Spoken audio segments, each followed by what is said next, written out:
Well, good morning again, ladies and gentlemen. Welcome to Flying with Mike. We're getting kind of a late start today.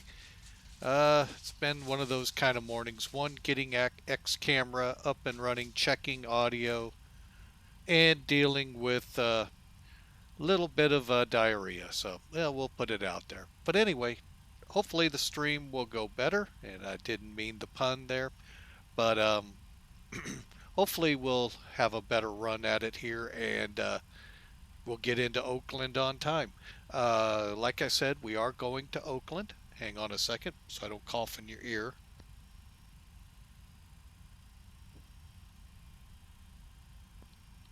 Sorry about that. Still kind of unwinding off a 48-hour shift, getting ready to go on a 24 tomorrow. So, it is what it is when we get into the summer months in the public safety house. So, but anyway, the chariot that will take us over to Oakland is the Flight Factor 767. We've got the loader, the stair, the baggage carts, which wouldn't be more than likely what's loading the belly, but it's what Flight Factor put on. And of course, the fuel truck out here. So let's do this and hop up into the cockpit. All right, I hit the wrong key. There we go. We're up in the cockpit here. Today's flight looks to be about well, it's scheduled in at an hour and 55 minutes. We're hoping to get this completed within the airtime part of it, an hour and 20 minutes, but probably looking at about an hour and 50 minutes or so. All right, so first things we need to do, we have powered up already. So let's go through that real quick and then we'll get into loading the aircraft. Okay, first thing I always do when I come in, set the parking brake, check the flaps that they are showing 0 on my throttle quadrant and 0 on the gauge. Make sure also your speed brakes are down, and we'll move up to the upper panel then, where we'll then turn the battery switch on. Make sure the wipers are turned off. They're in this position. Once we have the battery on, go to standby power to auto. Now, if you've already got it set up with the GPU, you'll see the GPU light illuminated, available. Simply click right above it for on. Then simply do your bus ties, which are right below them. Follow your lines down. Click on this button and this button where the lines come down. Do not open the guards and click here. Reason being, you'll have to click manual. We did that a couple times, a few times back. Once you have those clicked, simply come up, click the guard. That'll put the emergency lights in armed and guarded. And that, folks, is how you do your safety check. Now, what I'll do is go on a couple steps more. I go turn the yaw dampers on, and this comes from Level D's checklist for FSX. I'll get the electric pumps on for the hydraulics. I would do a test of the cockpit voice recorder, but we can't. Of course, set my lighting. Turn my nav and my logo lights on. And then coming down here, depending what day of the week it is, meaning odd or even day, I will odd go to 1, even go to 2. Just happens to be odd is 1. That's an odd number. 2, even, is an even number. Same thing with my pressurization and set the altitude for where we're going. I'll turn both of my passenger signs on, and I'll also turn on the window heat. Finally, come over to your uh, air conditioning side. Make sure your forward, mid, and aft are 12 o'clock. Trim air's on. Recirculators are on. Um, the what do they call this switch? The cabin temperature. Huh, didn't know that. Anyway, make sure they're at 12 o'clock as well. Auto. Turn your packs to auto. You'll hear the air come on. Turn your left and right um, um, isolations on, and I go ahead and get the center one on so I'm ready when the APU fires up. And that's how I get the aircraft safety checked and prepped to continue on for the FMC. And then from there, we'll get everything else in order and ready to go. One thing I do like to point out, I like this in the 757, 767. Sure makes it a heck of a lot easier when you're trying to figure out what pumps have to be turned on for startup. If you have fuel in your center, then obviously you're turning your center left and right on. These are cross feeds. Otherwise, you only need these. And for the APU, just this left forward pump. I was told by a mechanic once, whether it's right or wrong, true or false, it's like anything you hear, folks. You never know. But he said they always turn the fuel pump on. That's the easiest to get to if there's a problem. Makes sense to me also. All right, so we're now set for the FMC here, but that's not where we're headed. Where we're headed is to the EFB, which is the electronic flight bag for this aircraft, to ground. Now, I've been playing around with this all day long, and I don't understand it one bit. Makes every bit of sense in the world on the passenger, not a daggum bit of sense in cargo. I've got it set for 10 pallets, but if I was to zero this out, we're not at zero. We're not even, I'm going to say a pallet might weigh 20 pounds, one of their pallets, so maybe 200 pounds tops. Oh no, it's putting it up to like 2 or 300,000 pounds of zero fuel weight. Really, it's mind-boggling. So I don't understand it. However, today's flight, and I'll get Sim Toolkit up here as well. Here, let's do this. Doing a quick preview on it because I move it around quite a bit. All right, so let's bring that over. Real quick, we'll go through it. So here's Sim Toolkit. The flight's up here. Again, Boise to Oakland, 767. Our tail number's November 148, Fox Echo. Ground distance 497, cost index 25. Pretty simple standard stuff. Zero fuel weight, 300,000. Try this again. 302,000 pounds and 90. So 302090. So we're kind of heavy, kind of not. Now we're flying for FedEx Express Virtual. Their requested loadout was 107,000 pounds. That's getting it up there, folks. That's under their terms 303,000 pounds, which the cargo version can take. The BCFs, they should, but they may not. So that's getting quite hefty. We're close to that right now. We're going to go with what we got.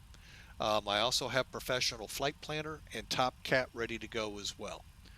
All right, so let's get back into this. So that gives us our zero fuel weight. Our planned fuel is going to actually be 30,444. So, and that's only because that's what it came up there, and we're only talking 200 pounds. So I'm not worried about that as well. Uh, our cruise is 34,000. Now, coming down, we're going to use Sacramento, runway 17 left as our alternate. And the flight routing, very simple. Oakland VOR, direct CCR. And then on to the CCR2 for the arrival. Fly time looks like about 34 minutes if we have to divert. Here's our routing, which I'm sorry, wasn't able to get in. I'll get that in here in a second for y'all to see. But we're going to go off 28 right because the winds are still reported calm here. And forecasted, if they, if we are starting to get a wind now, it's 320 at 6, so we're right on the proper direction. Then we're going to go to Havel, Rio, Harrod, Arbuckle, Windsor to arrival for 30 at Oakland. And then finally, here's our times and weight breakdown. Okay, so we're scheduled out at 1550. When this was set up, that was my game plan, but X camera and me, I finally got it registered, so we're going to see if some of my sound issues came from that or if it was because some of my audio was screwed up that I found out this morning. So we're going to give it a good shakedown.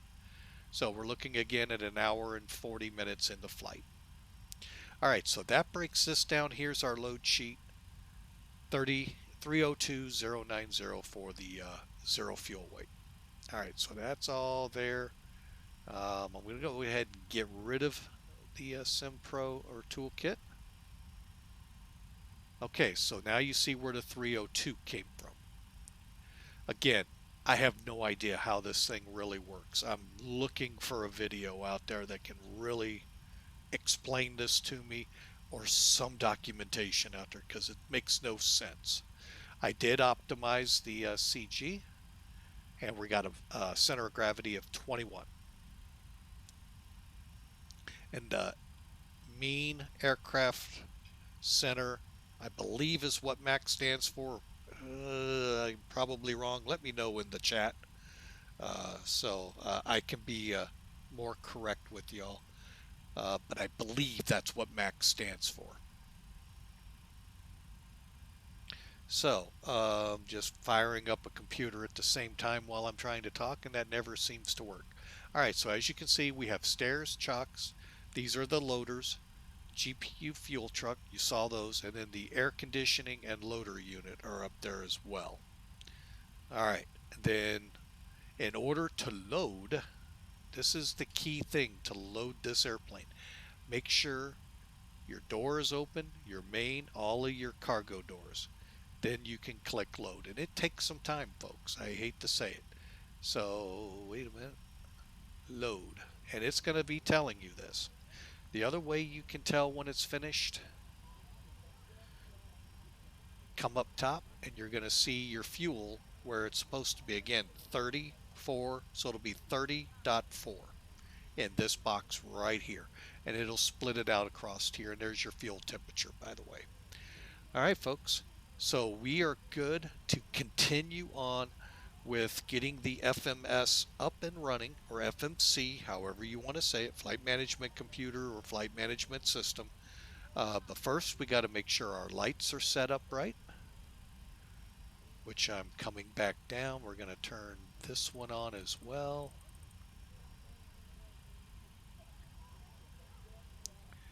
All right, and okay. And we'll get that set up as we go along here. All right. Now, one thing I am going to do while we're here, let me, well, we'll do it first. I'll see if y'all can see all of this. We're going to go to the web UI. I've already logged in. I've already got a flight plan on file. This part you're not going to see, so hang on a second. Browser. There we go. All right, and yes, folks, I am still trying to learn this, so hang on a second. X camera, I don't know how to keep this from happening, so I'm doing my best here. All right, so with that web UI up that you see on your screen, we're going to click ATC and then log in here. Now, USA, because of so many different centers and stuff out there, POSCON simply went to KUSA. Anywhere else in the world, you go to the center uh, that's you're in. Or another way to find this is when you file your flight plan, you're going to get this back, your summary. Come down. Here's your Boise. It's kind of neat. It also gives you the ATIS. And let's see if we're 2-way left and right are in use. Huh, 2-way right's closed. Go figure. Oh well, we're going to be using it. But then it's going to tell you there's your CPDLC login. So you type that in like I did, and then your call sign. Oop, I went one too far. Hang on a second. Okay, so my call sign for this run. Okay, it says network ready. If it doesn't say that, you got something wrong. Send. And you're going to get that little dee-dunk. Then there'll be a gong go off. Dong. There it is. All that one will say is message received. And there's nothing for us to acknowledge. So we just come back. I leave it right there. It's going to light up again once the squawk code comes in. All right, so there you go, folks. We're logged in to POSCON. Oh, where are you, browser? There you are. Now, one other thing we can do here, while I was looking at it, getting ready to get rid of it, we can also pull up the live map. So let's do that. Open in a new tab, and it's going to bring up the map. There's us. Unfortunately, you have to click on it to get my information, but there it goes. Okay, now we have no ATCs and there are 14 pilots up. So we'd have to probably, there's one of them, probably over in Europe. Looks like, yeah, Europe and Africa. Wow, I haven't seen any in Africa. It's still an up and coming system, so I know some of you are like, well, that ain't like VetSim, they're all over the place. Well, yeah, you're right, it is. And that's kind of why I like it right now. It allows me to do what I need to be able to show off what I'm trying to do at the same time and not be told I'm on the wrong runway. Because I'll tell you right now, if Salt Lake came up, they'd tell me I have to use 2-8 left. No, I don't. It's a simulation world. Why do I have to go over to 2-8 left? It's a longer taxi. Anyway, but I'm not going down that road. Oh, good. It did come up well. Good. I was making sure here. All right, so let's get the FMC up and rolling. So let's see where we are first in the loading. Looks like we are loaded. Okay, well, we can verify that, like I said, real easy. If I had hit the right, there we go. Okay, we're at 30.4, so we are loaded. But what we got to do is align our IRSs. Now, Boeing, it's left, center, right. Airbus, it's 1, 3, 2, and I'm going left to right. But we're going to go align. Oh, excuse me, nav. And it's right now saying, yes, it'll work on battery while we're waiting for it to go to align. I like to wait for they go to align. And by the way, these are our doors open. There's the align. Okay, and we're on nav. And I go to nav so that when it aligns, it goes right on. Otherwise, it's going to tell you to come up here and do this.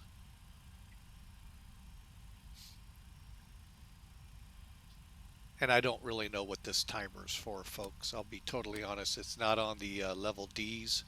So I don't know. And we're in nav on all three. Once it goes to align, if I've got this, there it is, tells us 7 minutes. Now what you're doing here is just hover your mouse, scroll the mouse wheel up, and it's going to take you to status. And all that's going to do is let you know the time, because when you come down here, you don't see it like you do on the 737, I think it is, or maybe it's the 747. 777, I think, as well. So they show it that way.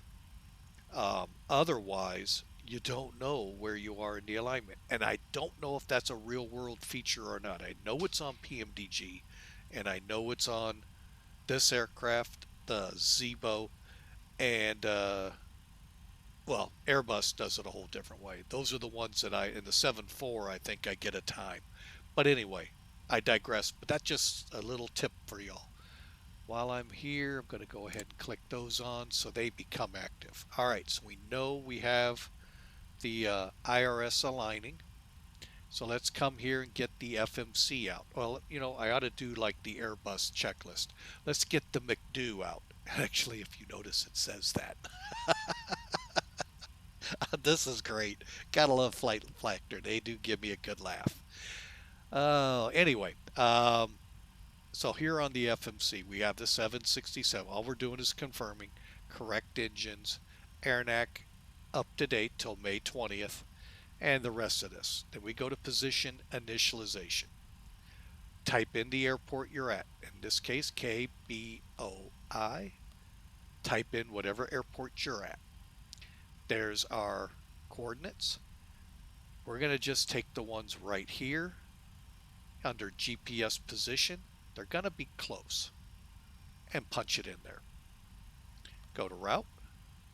KBOI is down here in what we call the scratch pad. That's below the route 2 and activate. And then we go over to this one. We're going to be putting in the scratch pad KOAK. Folks, feel free to fly where you want. You're not going to upset me. Sure would love to have some following and, you know, get a nice run here. But I know POSCON and some people, they aren't necessarily on. And shame on me. You all got to see some of that, but not all of it. But we're up to, you know, we got that removed. Thankfully, I happened to glance over to where my chat box is. Thank you, WebGear. I do appreciate. Mean Aerodynamic Chord. Thank you. I knew I was wrong. All right. Thanks for the message there, WebGear. We do appreciate it. And I believe I've talked with you before. Welcome back. All right, so let's get back in here. This is the easy part. Oh, where are we? Where are we? Wrong one. Hang on. There we go. Now, the flight number, I'm just going to put in my call sign. Mainly because FedEx actually does not fly this route, which shocks me. They only take it to Memphis.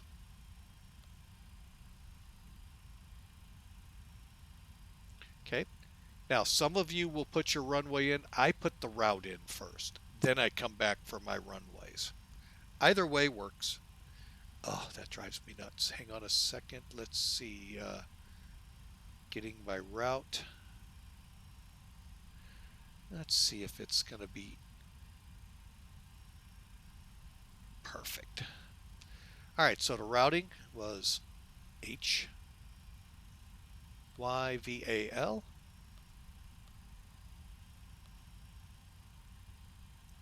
Direct Rio.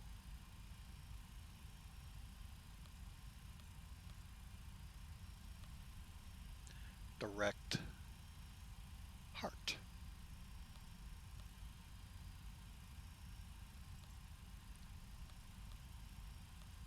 And that is, wait a minute, there's one missing. Oh, there's one missing from it.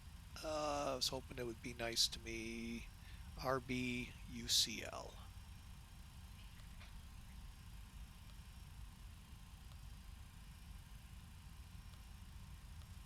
Okay, I thought something was missing. And I go ahead and activate. Now, next page. Oh, got to go back. Okay. All right, so um, I don't think we're going to get anything out of it yet. No, we are not. Okay, so. All right, so next up, let's go ahead and put the runway in. And shame on me for not having this ready.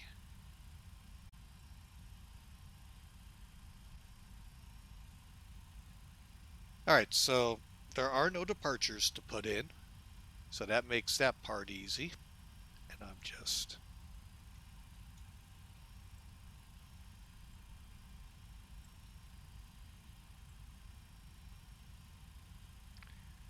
okay. So 28 right, and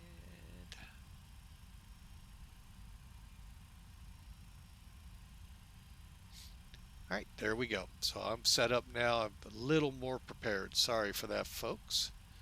Not to say pulling nav graph away won't. Okay, so there are no departures. 28 right, execute. And that gave us, ooh, gotta love it. Let's go through the legs.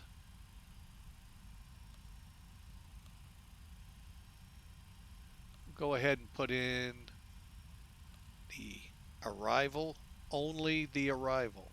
Even though I know that can change, that's what we're going to go with. We're not going to put in this information yet. And that didn't help. Okay. Let's just make sure. Ah, there's Y.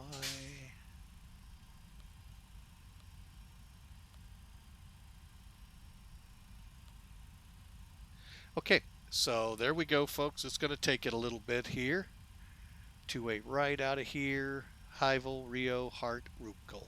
That's exactly what we're looking at, and the mileages aren't out of whack. Okay, so back to route.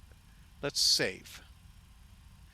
I did this. No, we're not going to save it. We'll just do a route copy and go here. Okay, got our fuels. Click for our zero fuel. That's close enough. Our reserve.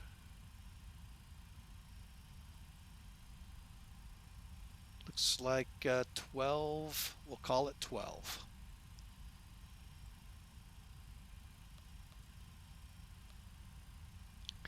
$34,000. Cost index 25. Let me verify all my data. Yep. And 2,000, just in case. And I just saw this showing us aligned. So we are aligned and we can now continue on. Takeoff page. Let's get the CG put in there. Does that match up? Let's take a look at my top cat. CG, CG.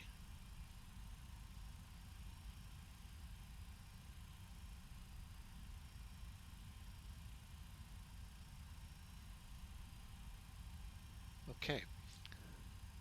Interesting. Next. Winds. Go to the takeoff page. 300 at 6.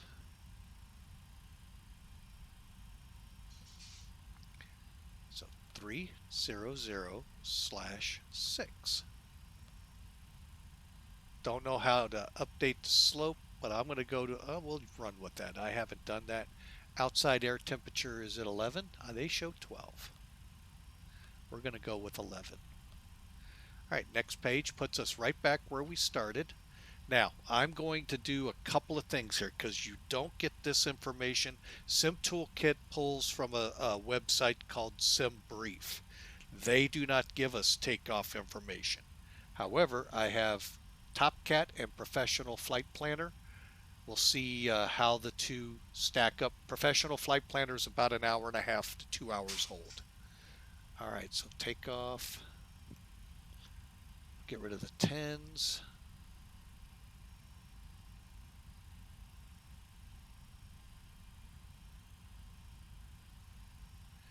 Okay, updating the weather for Top Cat.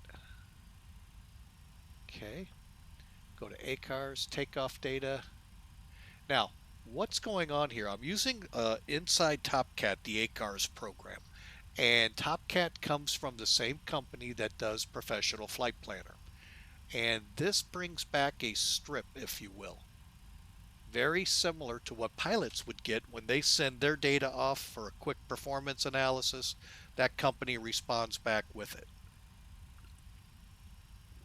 And then they print it up. You get a little piece of paper that tells you the METAR, and then your runway, is it wet, dry, and then all of the information. So they're calling flaps 5, takeoff 34 degrees Celsius, air conditioning on, thank goodness, anti-ice off, probably a good idea, in the winds and the temperature. They also give you the margin. How much runway are you going to have? In this case, we should have about 1,100 feet of runway, as well as the most important thing we're wanting is those V speeds.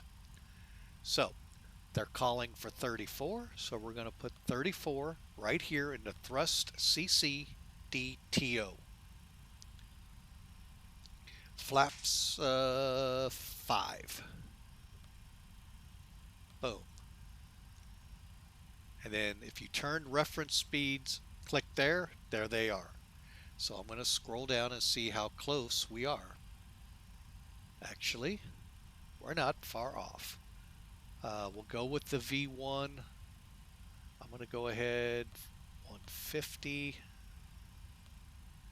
That one's exact. There we go. And there you go, folks. The FMC is now up to date. Hang on a second.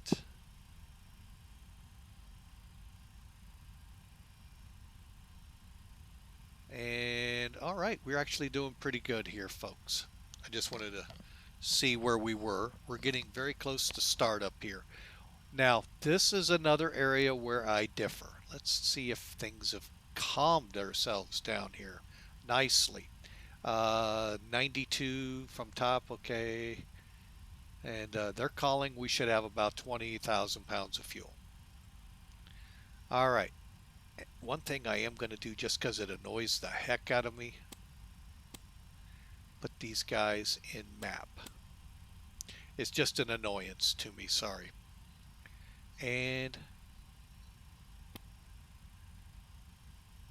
actually, let's see what happens when I put it in test. Never done that, so I thought I'd give it. Oop.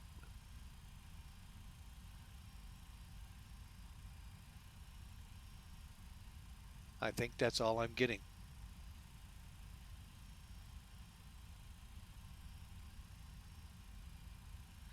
Oh well, it was worth a try. All right, so we haven't got a squawk code yet, so we're going to come up here. Oh, wait a minute, wrong one. Help me out. There we go, Lord. Thank you. Okay, so they actually, in the checklist that I have here, folks, do the MCP portion before taxi.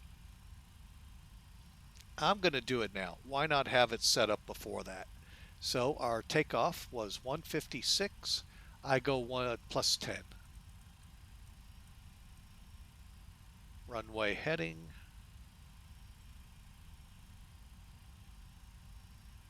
.282.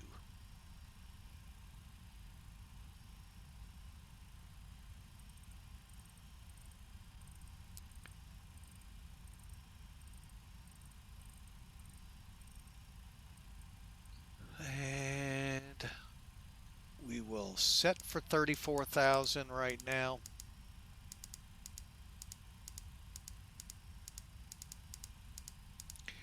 Wish they had this going a little quicker. There we go. We'll get our flight directors on. FD, FDK, everything looks good. And then we'll come down to here. Here I've got, oh, no, I no longer have that view.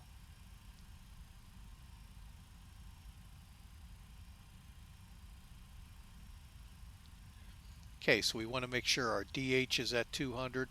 Our terrain and weather radars are off on both. Going to come up to 20 on our range.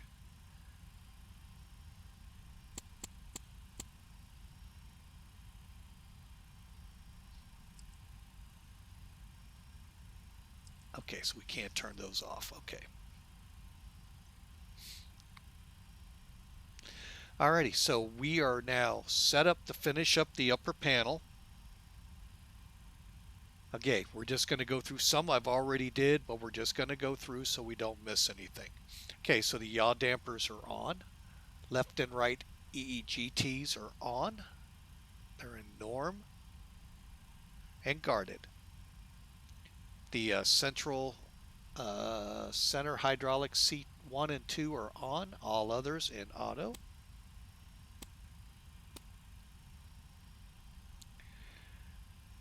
Aft cargo heat, actually, let's do this. We're going to start pulling things away.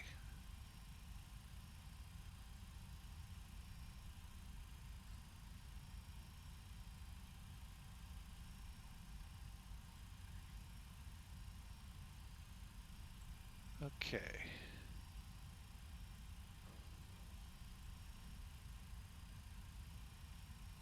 Now, what I left was the GPU and the ACU because that's what we're on right now. The chocks and the stairs. All right, so with everything closed up, we can turn our aft cargo heats on. Engine starts, I run on 1 or 2. Cabin signs are at auto. I actually have them on at this time. Okay, they don't want the fuel pumps right now. They come on next. Okay, so coming down this panel, we're just going to make sure the wipers are off. Fuel pumps remain off. Position and logos and all lighting off. These look very weird, but they're off.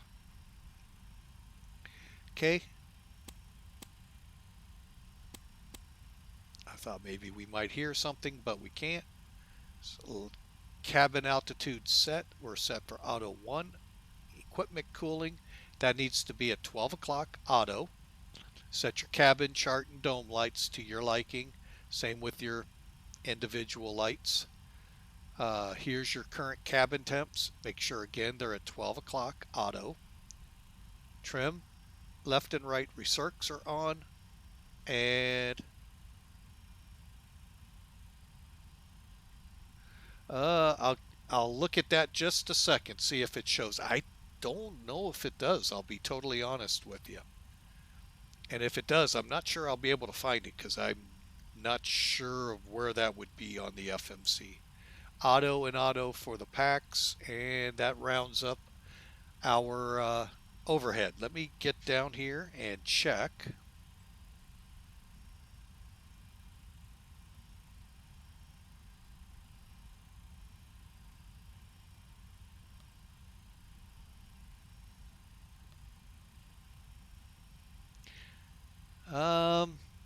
Okay, I've got that page. No, I don't see anything about a single engine minimum control speed. That's all I know that's on the F. Wait a minute, there's page 2. Hang on. Oh, that's this. So yeah, I don't see that it has that. I'm not sure if it's modeled. I'd have to find someone that knows a heck of a lot more about this one. I know LDS does not show that because this is almost spot on with that one. So, and that's for the Microsoft world.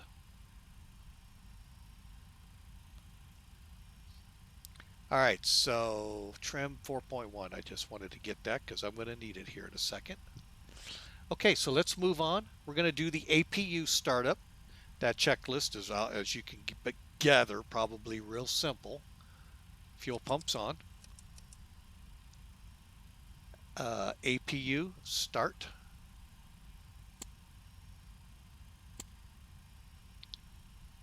And then once we get run, we go to gen.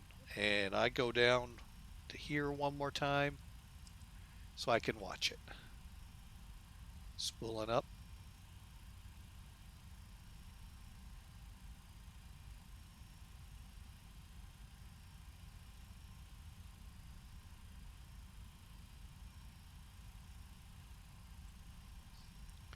Okay.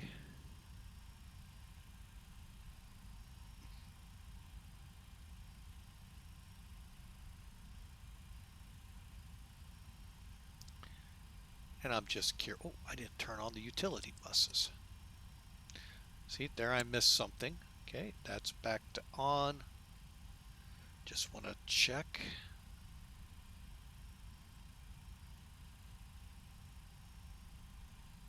And it's stabilized. So now let's go up here. Make sure I do this in the right order. Gen on. Bleed on. All my isolations are on. All right, now we're going to get some flickering. Okay, and we are off the ground power. So of course that means I can go to my EFB ground, get rid of that, get rid of that, and we'll go ahead and get rid of the stairs because we're ready to start up. So let me close the main door.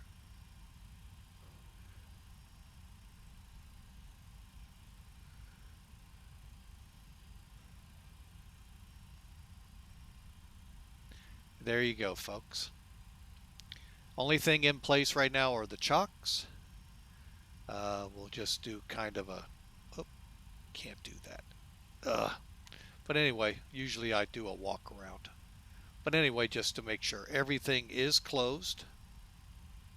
So back to the main panel. And let's get ready for pushback. Better pushback. Ground to cockpit. Please show me where you want to go.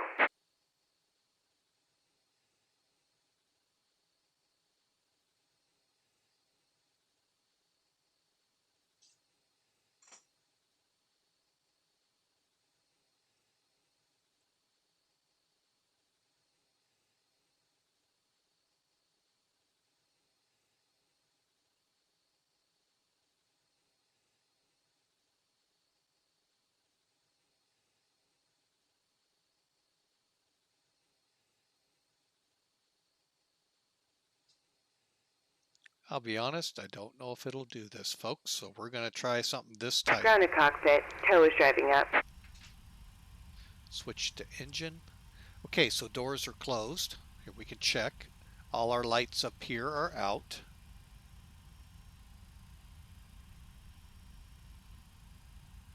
Oh, for a second there, I thought I could click something up there. Ground equipment has been removed. Left and right pack we can turn off. With passengers, I'd wait till we're hooked up. Tow vehicle's been called. Let's get our ACARS program started. Hang on a second. Where in the heck are you hiding? There you are.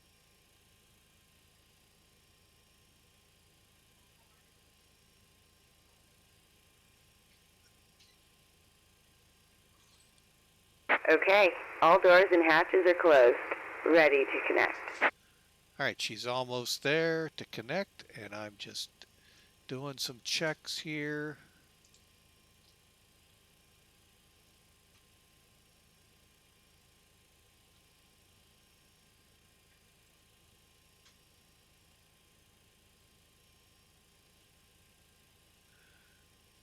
All right, so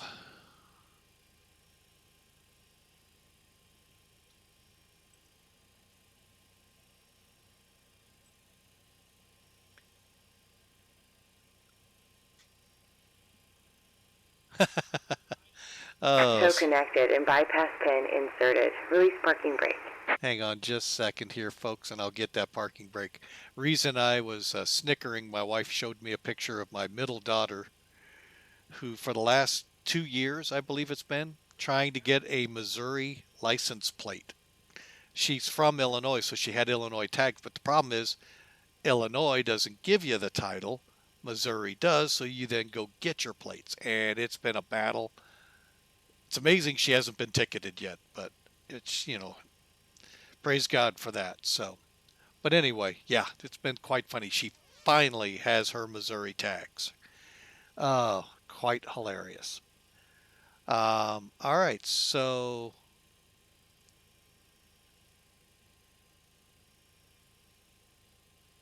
we are on their ACARS map. POSCON shows us but doesn't show us. That's weird. All right, well, I don't have a squawk code to put in, so what we're going to do for that, come down here. This is the airborne guard channel that POSCON wants us on. This is the one for here at Boise. This is the emergency channel that ATC could reach us on. It's usually the emergency channel if someone's in trouble. And then following that is, again, this 122.95. It really doesn't matter. Make sure, though, you do this and crank on it a little bit. Otherwise, no one will hear you. And then we're going to go ahead and set this to TA. I'm curious. Oh, I can get them to turn on. Okay. And, oh, gosh, I'm so used to that. All right, so she is hooked up. All we got to do is push the parking brake in, and we're ready to start up. Packs are off. And I'll talk about them in just a second here. Let's push back.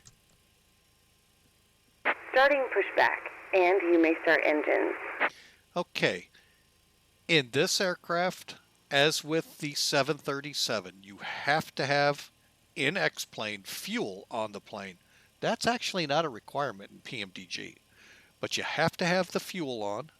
So you got to have the pumps to each engine and the packs off.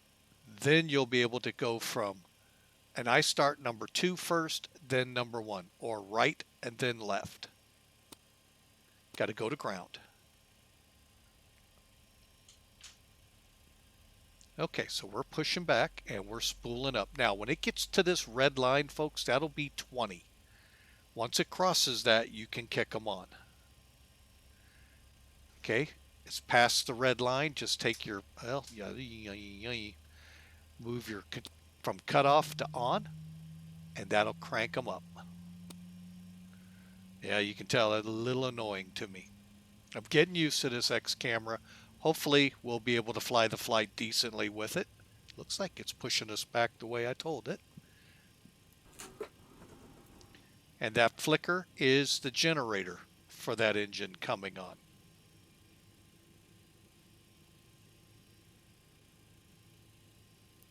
Okay, we are almost stabilized.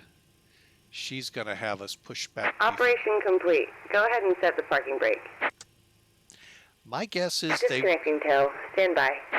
They'd either push us to the other side, or I have no idea, or some other weird confabulation. Okay, let's go ahead and start cranking on number 2.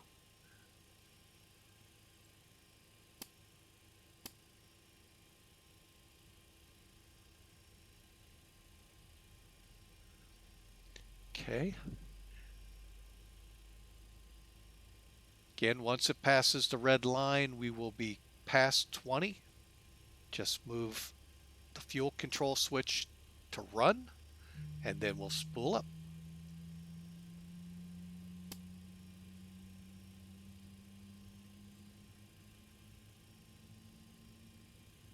Tow is disconnected and bypass pin has been removed. Hand signal on the left. We'll see you next time and have fun up there. You know it. Okay, there's the gen cut in on this one. If you did not see those flickers, you're not going to see this up there where the warning lights went away and these lights would be turned off. So that's when you'd have to shut down, do maintenance. Okay, and there's the pin.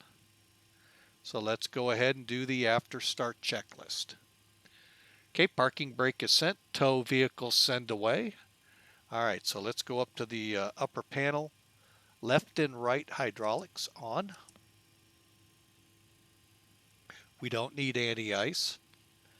And with everything on, we can turn the bleed off after we get the engine bleeds on. I always miss that somewhere.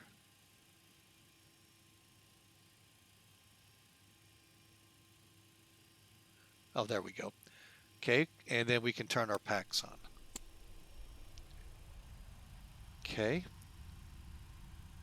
APU off, gen off, and everything's still under power. All right, so the infamous before taxi checklist. Auto brakes, that we can do. Reject takeoff. Taxi lights will turn on when we're ready. Altimeters. Good question. 3009. There we go. Just easier for me to see it this way.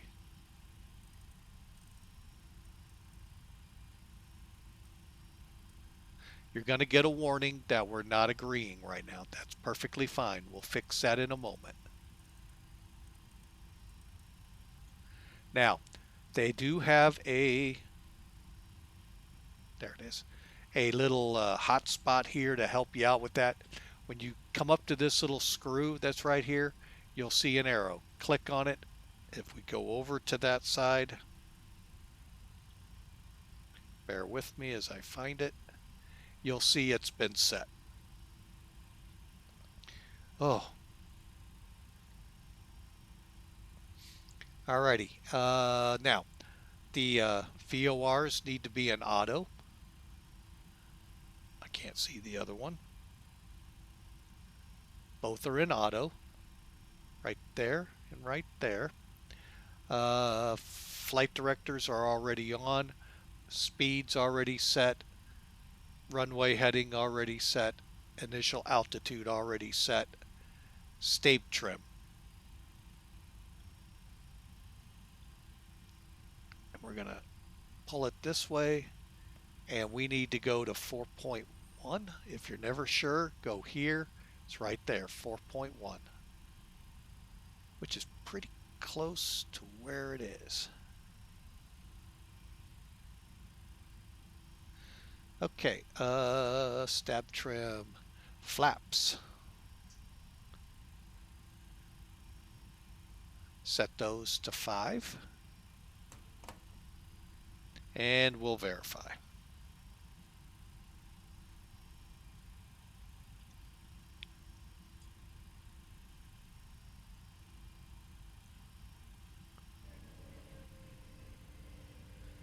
Looks like they're going to go.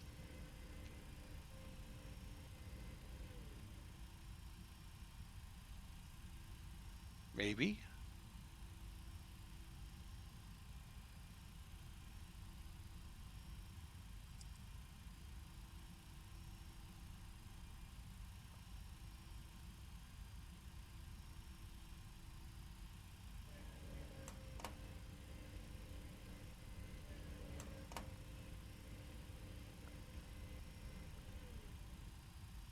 Now they're at 5.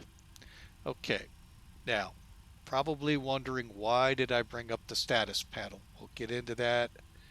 We've already got the EFIS panel set. Weather radar itself can be turned on.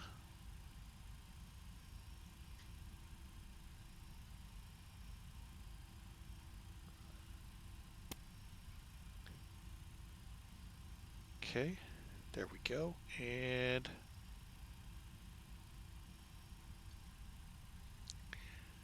flight controls, that's why we're here, folks. And again, the easiest way for you in the cockpit to see them is to bring it up to this ECAS by clicking status, and then all we do is left, right.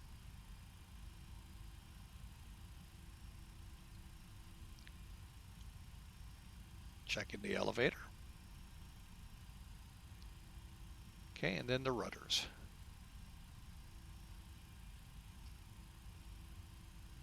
All right, everything checks out good. Parking brakes on, taxi to the runway. If I said on, I mean off. Boise traffic, FedEx 811, taxi to runway 28 right.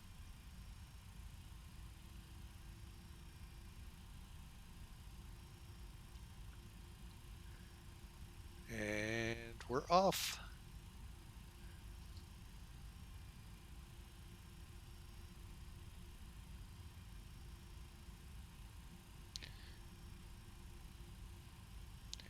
And we will see you at the end of the runway.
All right, folks, sorry for that delay there.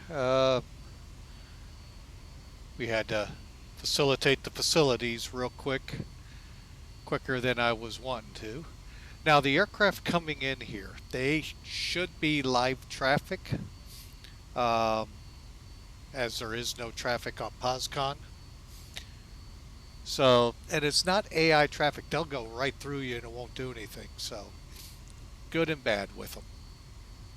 However, the bad is weird airlines sometimes show up with them, even if it's saying the right one online. So, but it is what it is. So, being we're at the end of the runway here, hang on a second.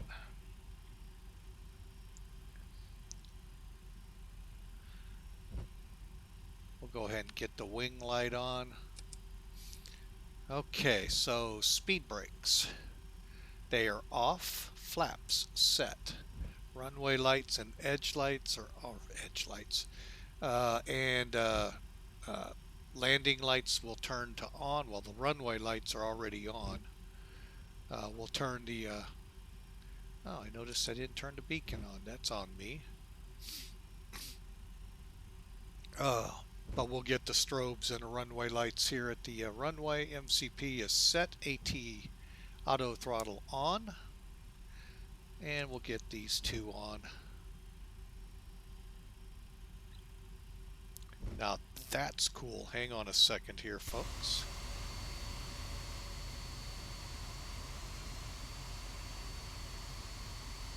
Wonder where he's going. Wonder if he's heading over to Mountain Home.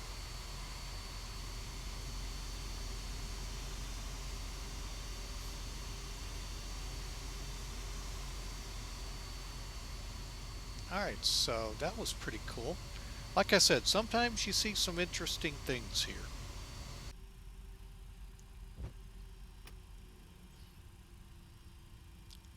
Finally, we're going to set our transponder to TARA, which is one more click over. Switch to runway. Boise traffic, FedEx 811, type 767, departing runway 28 right. And for those of you who were watching the stream, yes, we had to do a 180 because I turned the wrong way. I swore that was where I came in from, but That's what I get for going off my instincts instead of looking at the charts.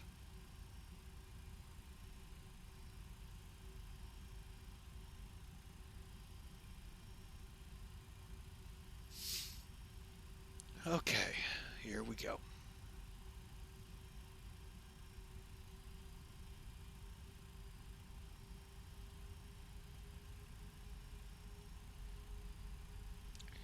Okay, and we'll just turn the strobes on for now.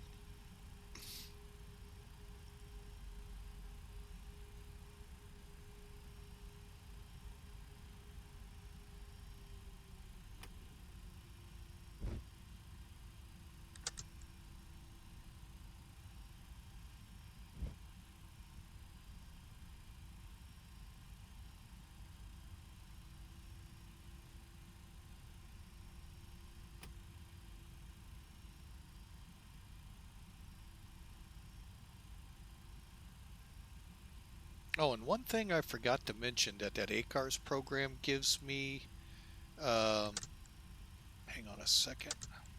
I forgot to set one other part of the ACARS.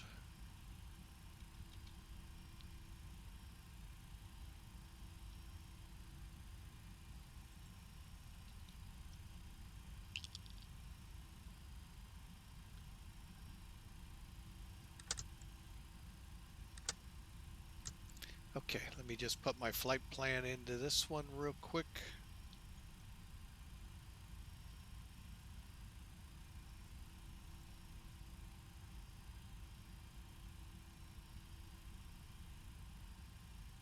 All right, so there we go. That's set up on that ACARS. Now the ACARS in TopCat, what that gives you also is what your EPR setup should be. So mine should be 153. So we're going to be up in here when we go. So we'll see how all this translates out. Also, a shortcut right here is your toga. This little screw right next to speed and right next to the screw for the radio. All right, lights on.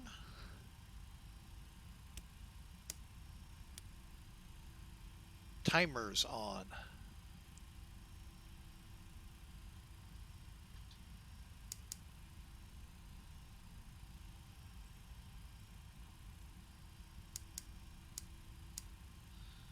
Okay, we're on run. And hang on, folks, my checklist is out of view. There it goes.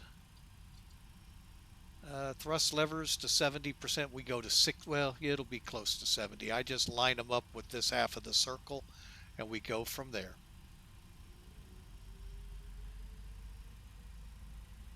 Just makes it quick and easy.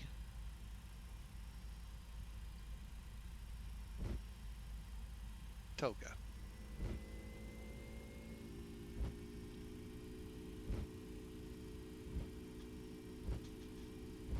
Okay, airspeed's alive.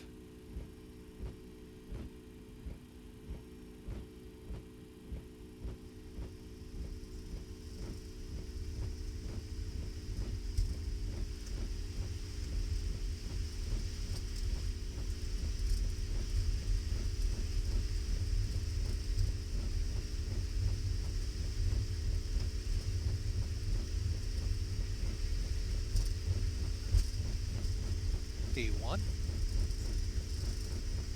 Rotating.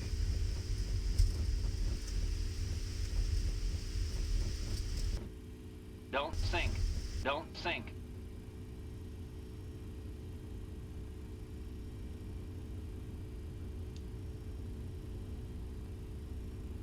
Gear up.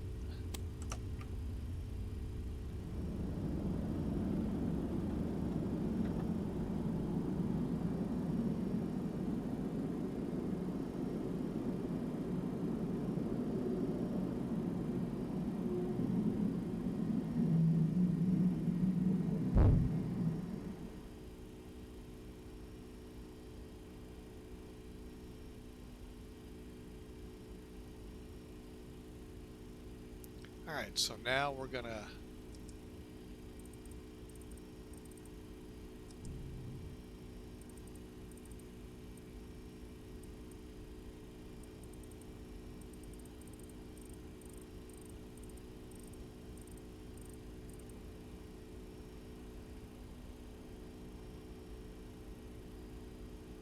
flaps.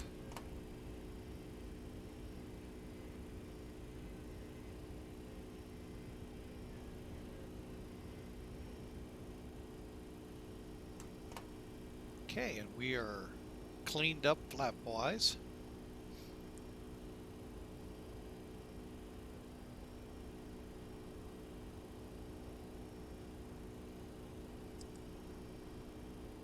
LNAV's armed. We'll see if it grabs it when we get to the magenta line here, and we'll head off to what's our first fix? Legs. Legs. There we go. High vol.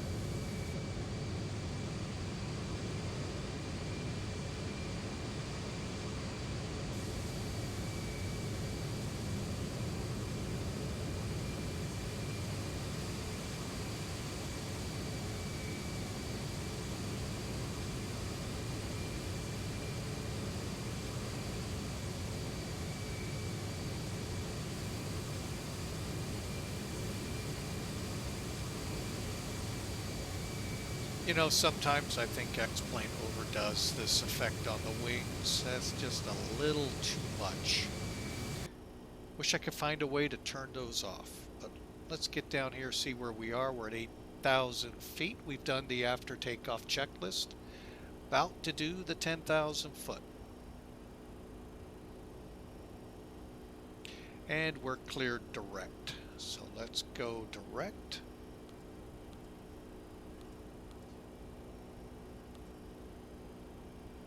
There we go. And ladies and gentlemen, we are on our way.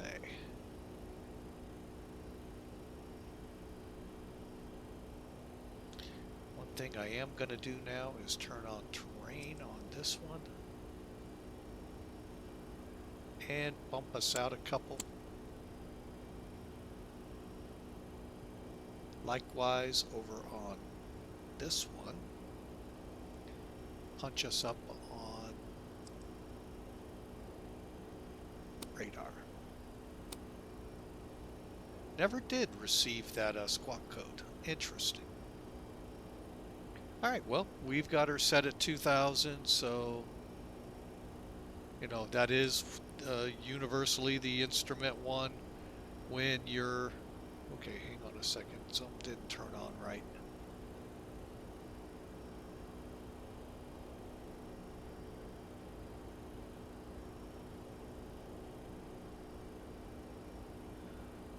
Okay, definitely the terrain came on right, but we're showing weather ahead of us.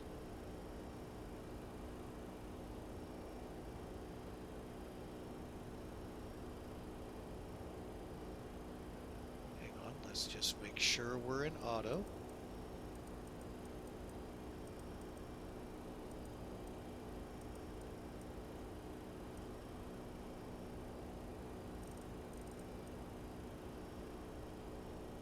Alright, so we'll try that again.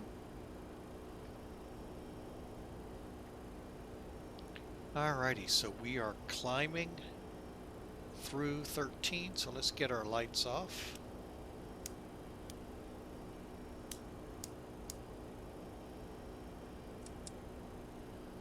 And since we're cargo, we're not really worried about passengers.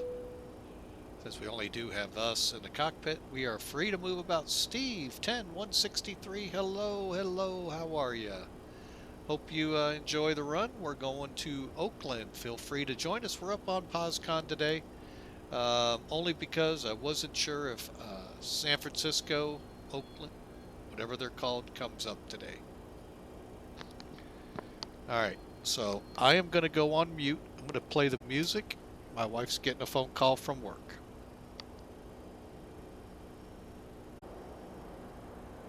And that doesn't seem right for this plane.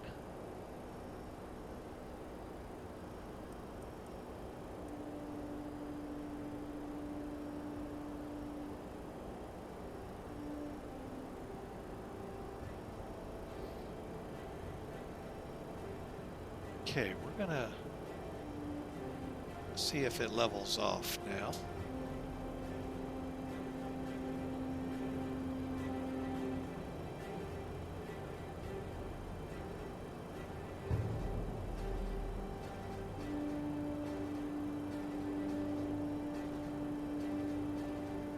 It's trying to. All right, so there you go, folks. We're in cruise. We're building speed up to Mach 0.80.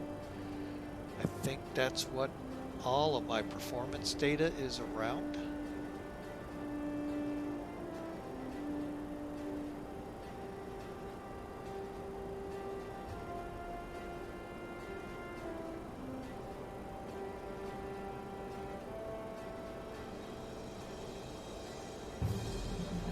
Okay, let's see here.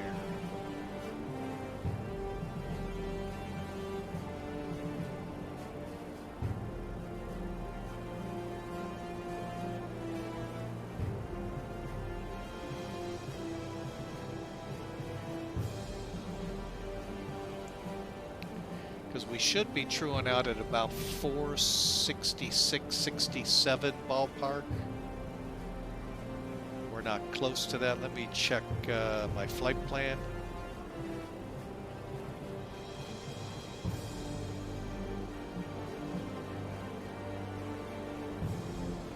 Ah, 0.78. Okay, so I'm fast. Yeah. Right here, Steve, is a song I'd love to have on Spotify or something as a playlist to play up. I love this song.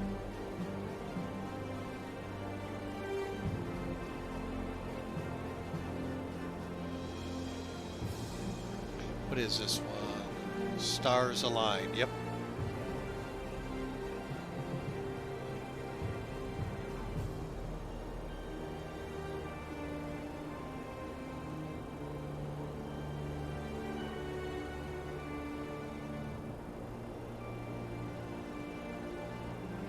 All right, let's take a look here. All right, folks, well, I'm going to sit back. I'm going to be muting my mic here, but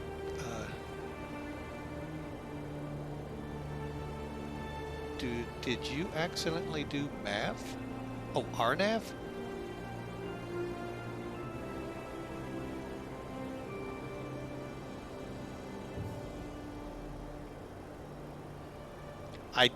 Let me see what I can do here about Discord.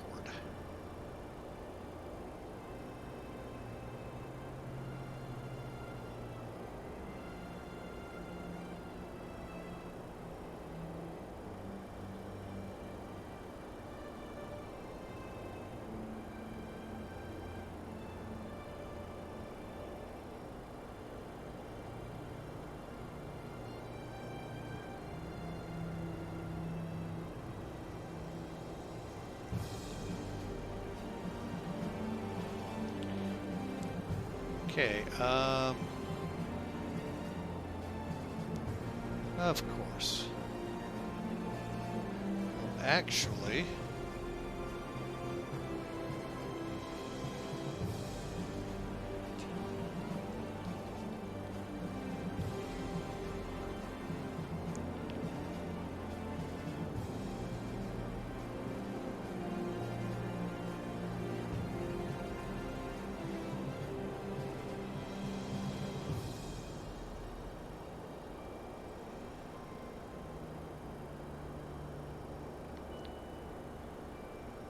maybe that's what I did, RNAV instead of the ILS. Who knows? I'll double check. Chat Discord. I do have my Discord open. I do know it is not tied into the stream at this time. I've got to go back through and figure out how I did it the last time. Dummy me accidentally deleted it from my OBS, so yeah. Yeah, I'm up in there. I'm not sure how well that's going to work here.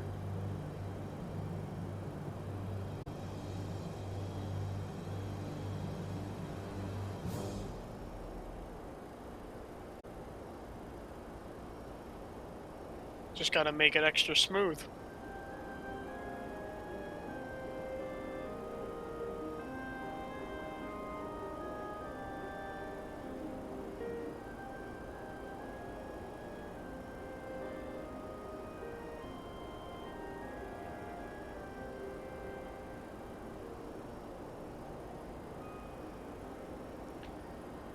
Yeah, we're 98 miles from top of descent. My plane's gonna think we're taxiing at Denver. How long the taxi at Denver is. Yep.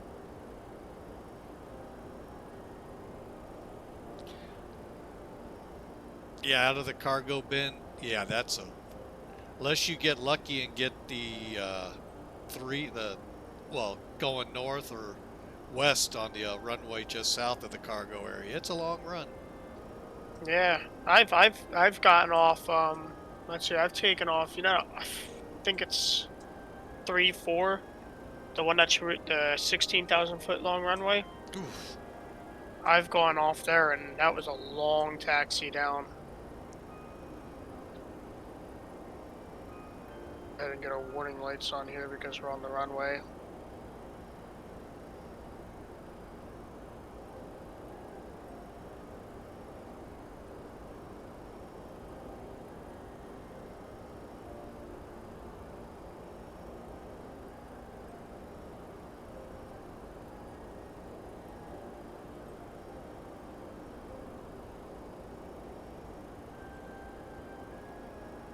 What's the highest airport you've ever gone off out of?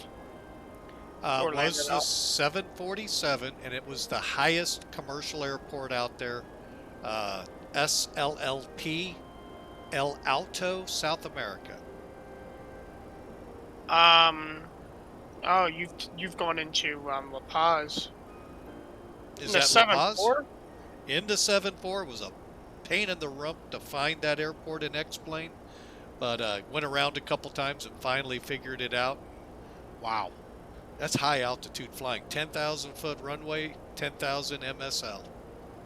I think it's 13,000. Oh, is it? All I Yeah, know is it was up there.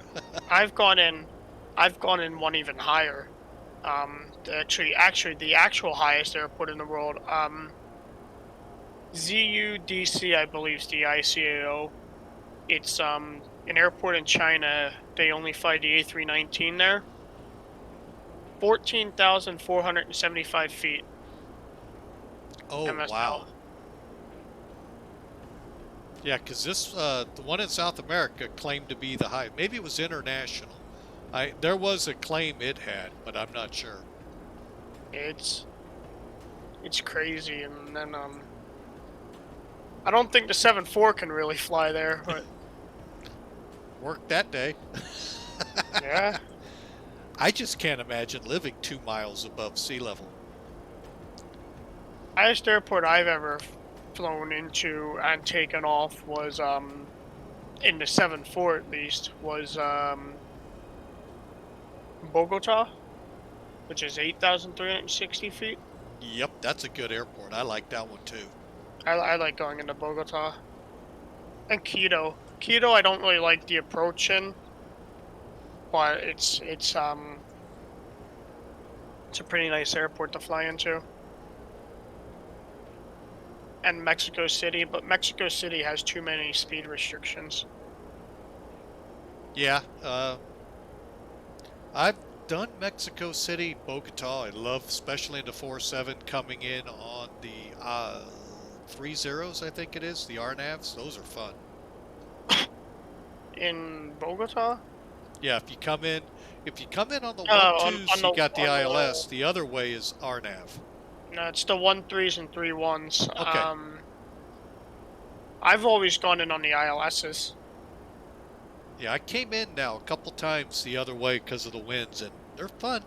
They're tight, and I like those kind of approaches where you almost have to hand fly them all the way. And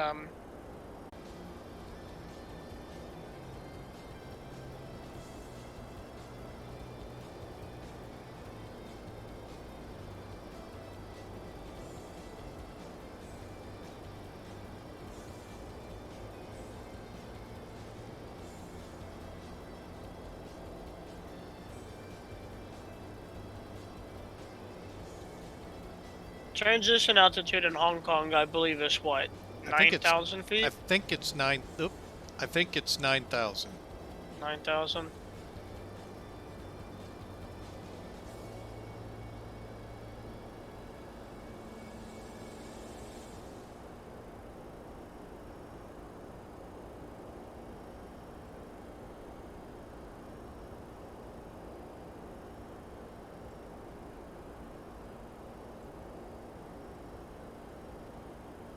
Okay, got the music off There's here, one folks. airport I would not want to fly into, speaking of Hong Kong, Kai Check. I would love to try it. I just haven't put it into any of my sims to get the airport back. Just to fly that checkerboard would be so much fun.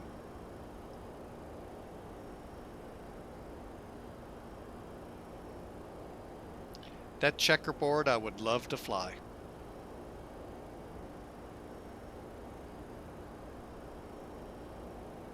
Now you can't take a 747 here, but a A319 or the Zibo you can.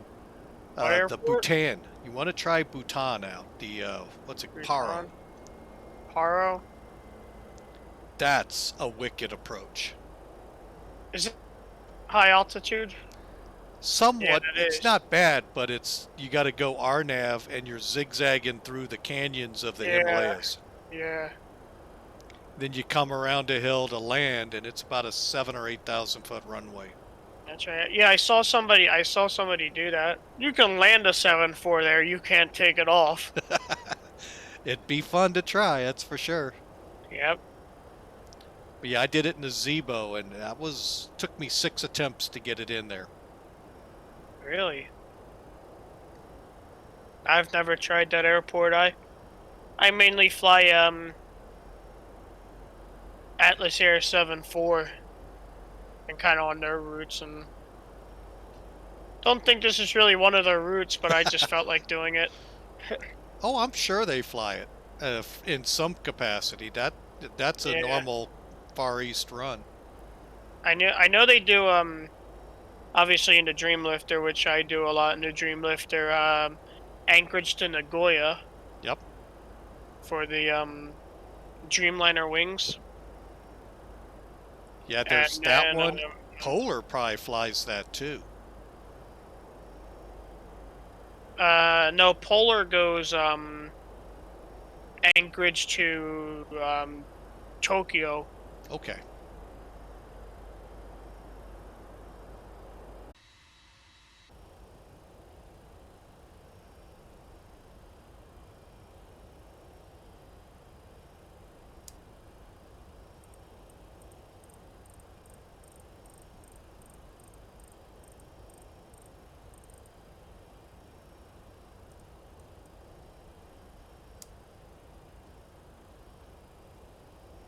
I'll tell you one thing, this aircraft's got power.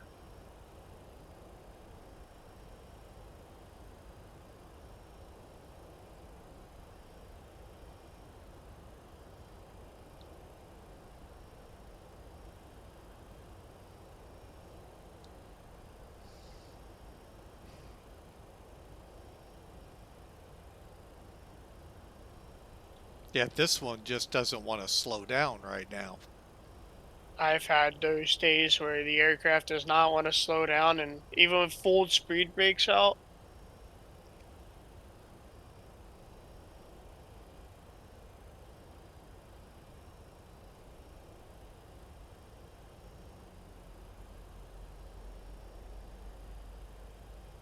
I'm watching your stream.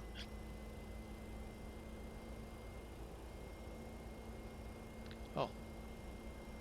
How much is the flight factor 7.6? I've got the extended version, so I have the cargo availability. I think it ran me $100, and then I bought the livery packs just so I have, a couple of them. Yeah, I have the 777 and the 7.5, but I don't have the 7.6. I can never get the 7.5 to work. I just cannot figure out like how to start the engines. The big thing is turn the packs off. Oh yeah, I had the packs off. The Dreamliner, I can't get the engine started on that.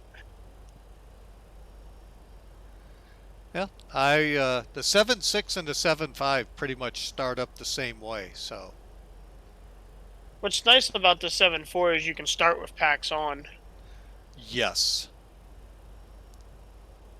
All right, let's see here. We need to come down to 5,000 now.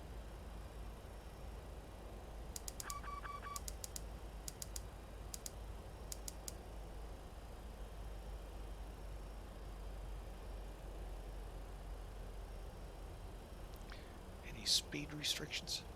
I'm still getting used to this X camera. If I could just get rid of this mini thing down at the bottom, I'd love it. Yeah, that's why I didn't get X camera. And I don't do many views on the aircraft. Like I have my view set up for like the bunk in the 7-foot H8, and I don't have the view set up for like one of the seats in the upper deck on the BCF. But I do have on all my aircrafts that I fly a seat set up for the right seat. Yeah, I like trying to get the wing views as best I can. Uh, and a lot of the cockpit just to make it easier to access. I do everything from the right seat. Make it more realistic, you know? Oh yeah.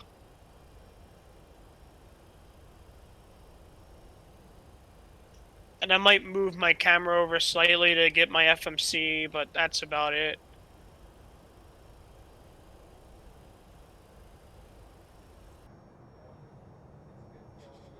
It's so funny, it looks like the aircraft is falling out of the sky.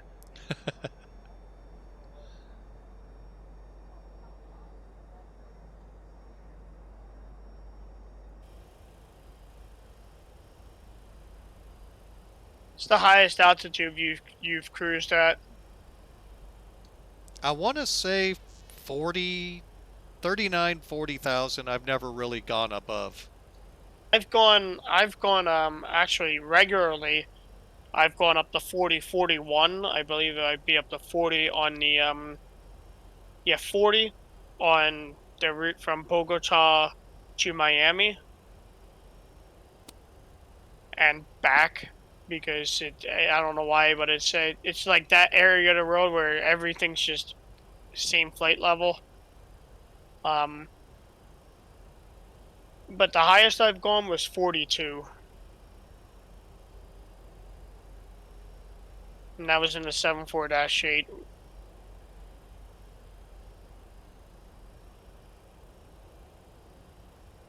Which today I'm going up to 310.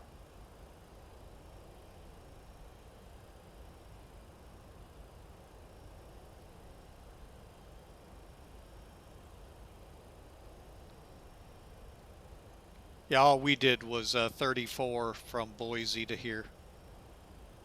340. Yes, sir. Yeah, I'm taking this up to 310 because we're pretty heavy.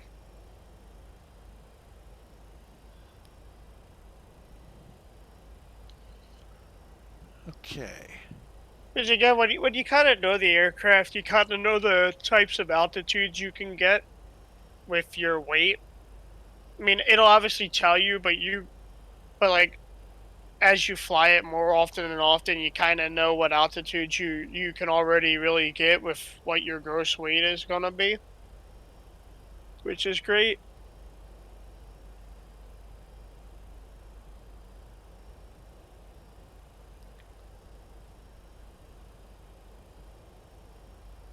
Okay, we are actually downwind of the runway.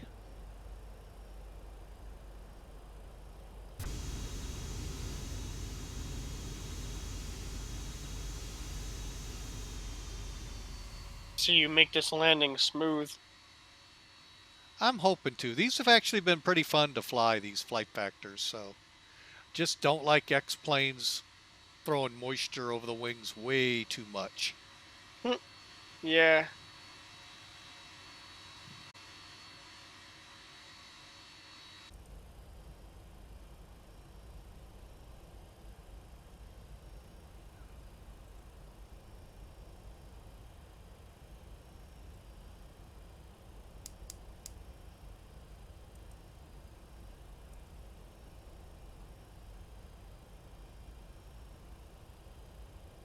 And as soon as I see the runway, I'll take over the plane, but I think I've got it, but I'll wait till I get lined up.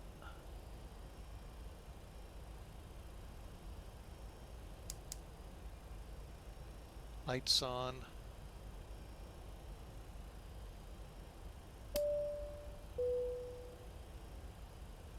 Do you use Navigraph for your charts? Yeah, I use Navigraph. Yeah. It's funny. Now, obviously, it's not used to, in real life, obviously, but it's just funny. Us simmers can get actual updated Jeppesen charts for $8 a month when when real pilots have to get them up, have to spend like $200 just for North America. Oh yeah, I mean it's expensive for them, but I get it part of my FMC updates. Yeah, which I gotta check when the next Navigraph is 2105 out, or is it still 2104? I'll have to check when I get in since I'm on final. Yeah.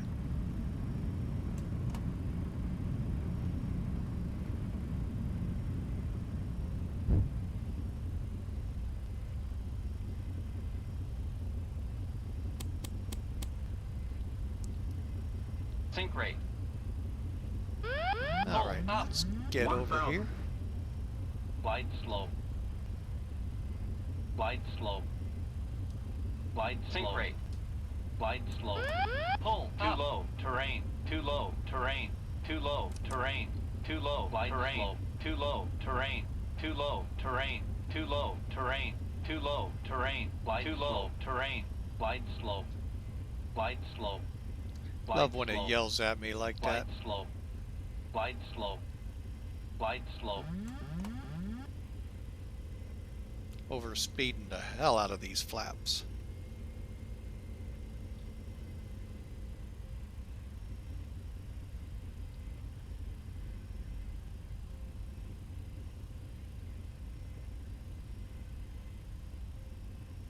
Sink rate. You should go around. Minimum. Yep, I'm gonna have to because I'm way off profile. Glide slope. Go around.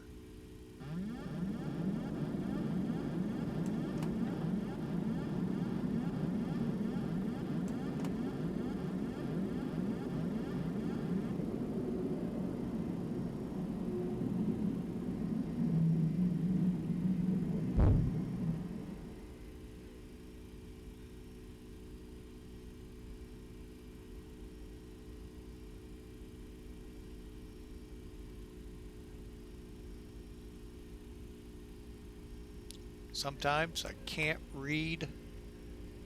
Sometimes I can't read that flap gauge. Yeah, I saw you overspeeding at 180 knots. Which I remember looking at your FMC and your VREF was 151 and you were 400 feet. 1,000. And I was like, yeah, go around. Yep. I would have gone around at 1,000 feet at that moment, but I saw you got passenger 480 at like 190 knots, and I was like, yep. Too low. Terrain. Too low. Terrain. Too low. Terrain. Too low. Terrain. Oh, too low. quit yelling terrain. at me, plane. Too low. Terrain. Too low. Terrain. Too low. Terrain. Too low. Terrain. Too low. Terrain. Too low. Terrain. Too low. Terrain. Too low. Terrain. Too low. Terrain. Too low. Terrain. Too low. Terrain. Too low. Terrain. Too low. Terrain. Too low. Terrain. Too low. Gear. Too low. Gear. Too low. Gear. Did we lose our Too low. engines? Gear. Too low. Gear. Too low. Gear. Okay. Too low. I'm Gear. taking Too it. low. Gear. Too low. Gear. Too low. Gear.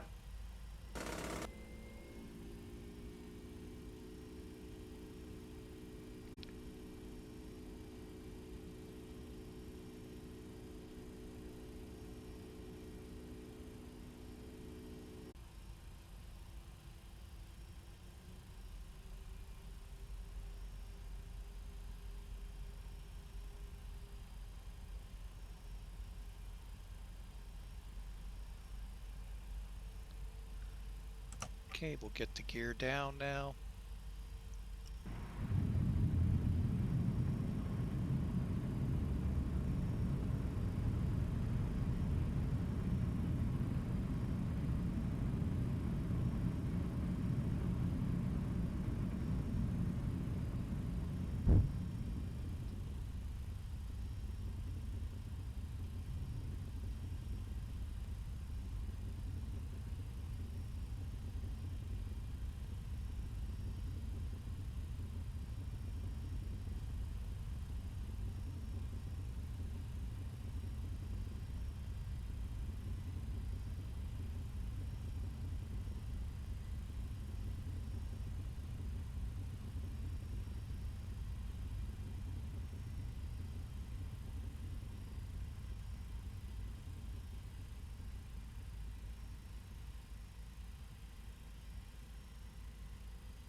Get some more flaps out. Yep.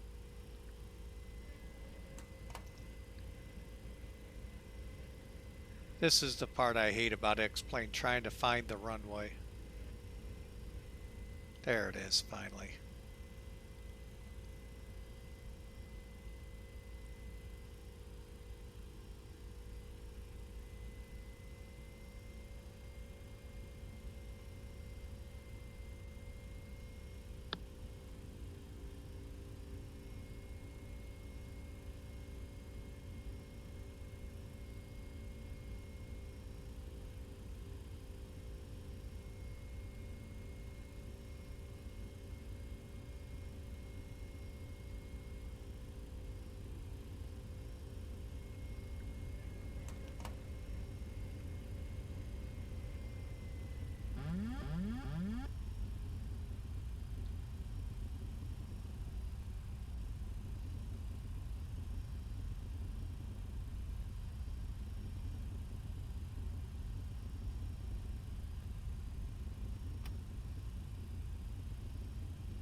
Okay, let's take 2.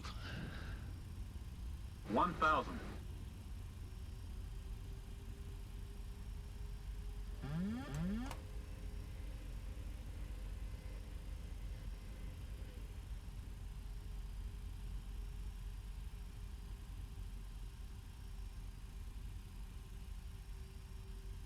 Gonna get down to 151.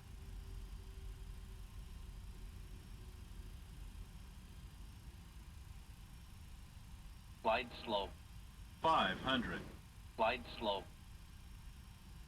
Glide slope. Glide slope. I love how it yells. Glide slope. Love how it yells at me, and yet I got Glide 2 slope. red, 2 yellow, or 2 white. Glide slope. Now I'm dead. Glide slope. Yep. Glide slope.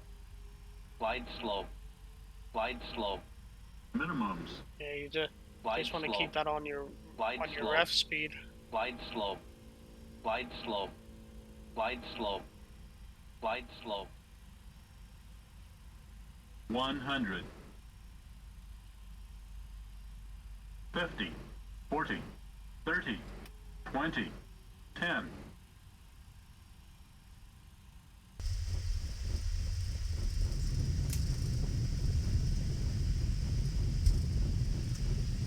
All right, that wasn't too bad. Could have been better. The landing wasn't bad. The rollout isn't bad. But you were really unstable on final.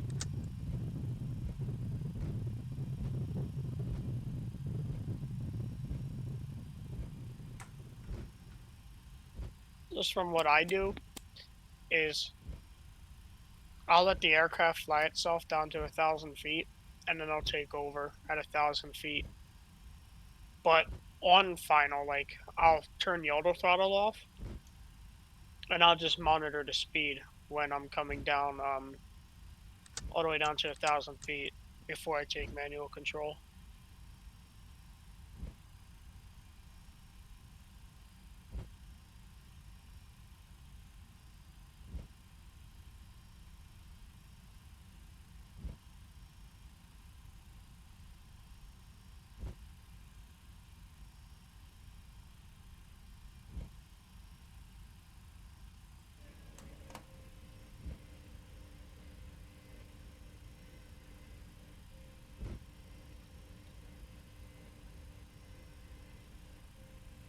Yeah, I usually do, but I wanted to try it full approach in, and oh well, I'm going to go back to my old ways.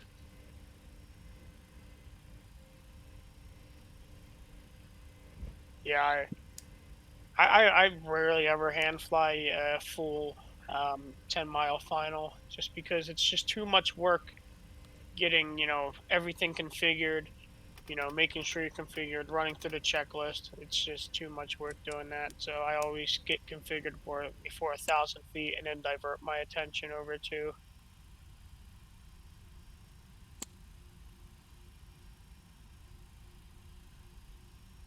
All right. Speaking of checklists, Because at least, that saves, when you're really trying to get them configured and everything, it kind of saves you from getting pretty unstable. Because I follow Atlas Air's criteria, which is stable by 1,000 feet. And, I don't know what FedEx is, but I'm sure it's pretty close. I think that's pretty industry standard. yeah, 1,000 feet is, I think, standard. And for for IMC conditions, for VMC conditions, I believe it's and this is Europe. In America, I think it's 1,000 feet all over, but in Europe, at least for some airlines, it's 1,000 feet for IMC, 500 feet for VMC. But then with VMC, you're allowed to be VREF -0, right? So you're not allowed to be any under VREF, but you're allowed to be 20 over VREF. Yeah, I'd have to talk with my dad on all of that. He was an airline pilot with Allegheny, and he could get me all squared away. I've got a QRC for Atlas, but that won't give it to me. Yeah, I have a few friends who fly airliners in Europe and in the US and in Mexico, so I'd have to ask them too. Oh yeah, he knows a couple that fly with Atlas, but a couple of his friends, but yeah, I'll have to hit him up for what that is for if he knows what it is for FedEx. I'm sure it's the same because I think that's US 1,000. You got to be fully stable. Yeah. Trying to figure out if some of these aircraft are. And when I'm far out, like at 1,000 feet, before I get down to about 200 feet, I don't move the yoke for pitch. I just trim the aircraft for the descent rate. I use power and the rudder. And then when I get down kind of low for the descent rate, I'll also take off some power too to kind of get me a little bit of descent rate. Yeah, Um, if you power up, power down, that'll help you with your descent, and then the rudder for correcting on the localizer. I use roll to correct on the center line. That's what I see most pilots do, but I always trim to pitch the aircraft when I'm kind of coming in stable. My speed's all right, but I'm getting a little bit too high. I'll just trim the aircraft a little bit and take off some power. All right, which parking spot do I want?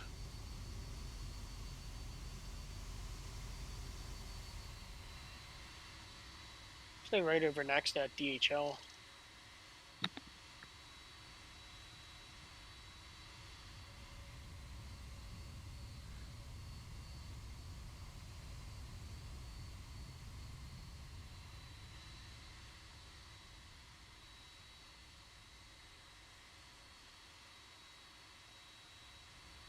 Yeah, it's quite funny. I turned on the static aircraft and a whole bunch of 767s lit up. I don't know why, unless it's part of Flight Factor that it puts them in. No, that's X-Plane where it puts in the 7.6s. I see some 7.2s around and Yeah. 7.3s, 7.4s, A320s. Oh, I didn't know they had 6.7s. I never saw them. I saw the DC-10s all the time, but they're like absent right now. I also see a few 777s. I think that one I passed might be part of my live traffic that's still running because he had beacons on. Yeah.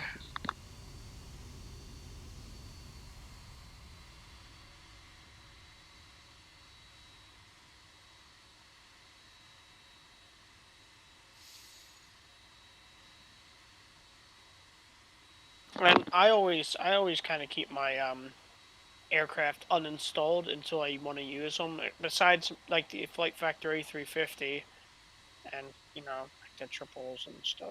Anything by Flight Factor because but stuff like the Zebo and the Magnet I kind of keep uninstalled because it's just taking up space on my X plane. So it's like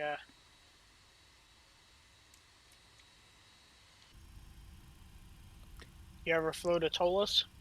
Not yet. Been flying the A320 from Flight Factor, but I've been tempted to get Tolus because I've heard it's a little better. I don't know. I like the EFB on Flight Factor's A320. It's just pretty cool. You could watch YouTube or whatever on it. Yeah, I don't have it set up for that, but yeah, I've seen that.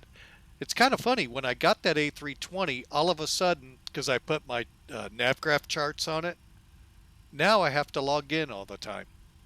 Hmm. I know, And kind of weird.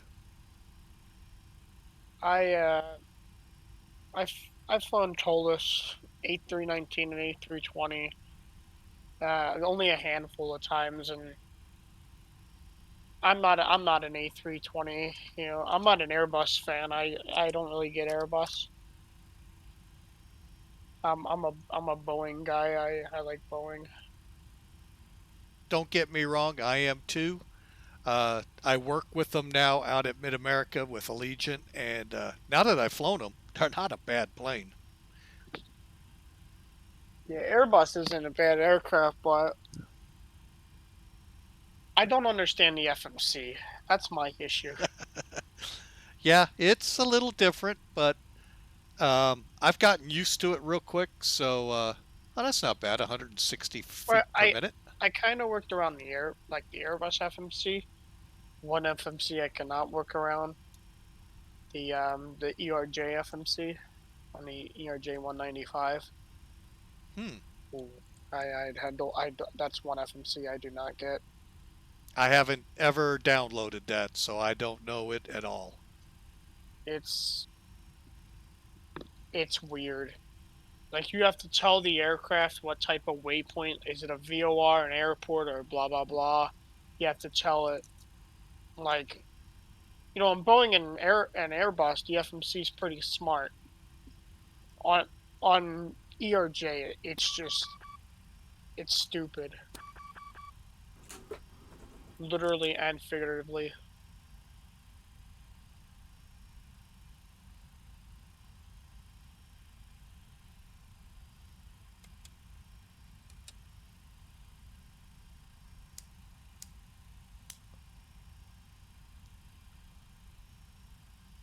Like it's like trying to get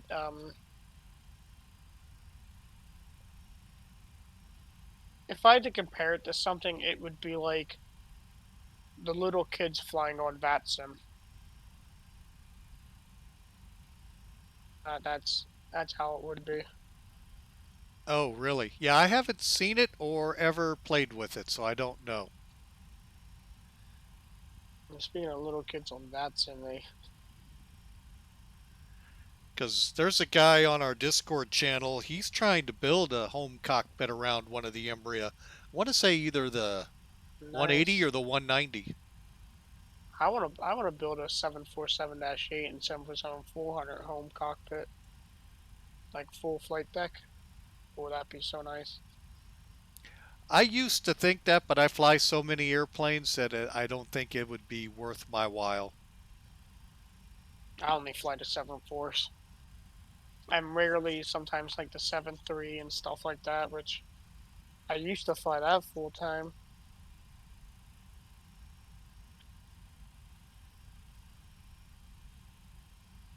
I used to fly at a KPHL a lot too.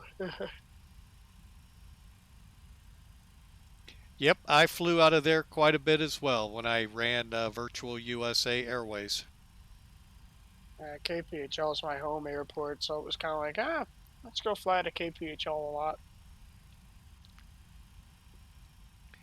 Yep, I had to put USA Airways because US Airways back in the day was Yeah. suing everybody and everything who used their title until American broke through with allowing it. Oh yeah, dude. American. All these big airlines don't really care besides some.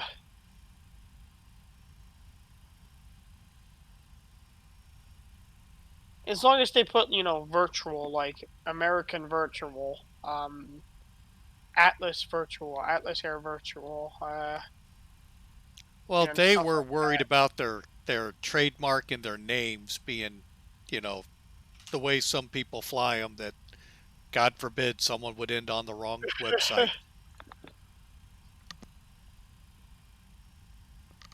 But yeah, when American Virtual came out finally, the rest of them just lowered the gauntlet and said, "Okay, let it go." Yeah, because most companies, if it's just people flying around in a flight sim, they don't care. They don't care because most airlines know, like, hey, these people are interested in flight simulation. These people are interested in what we, do for real life. What we pay people to do in real life. So it's like, let it go.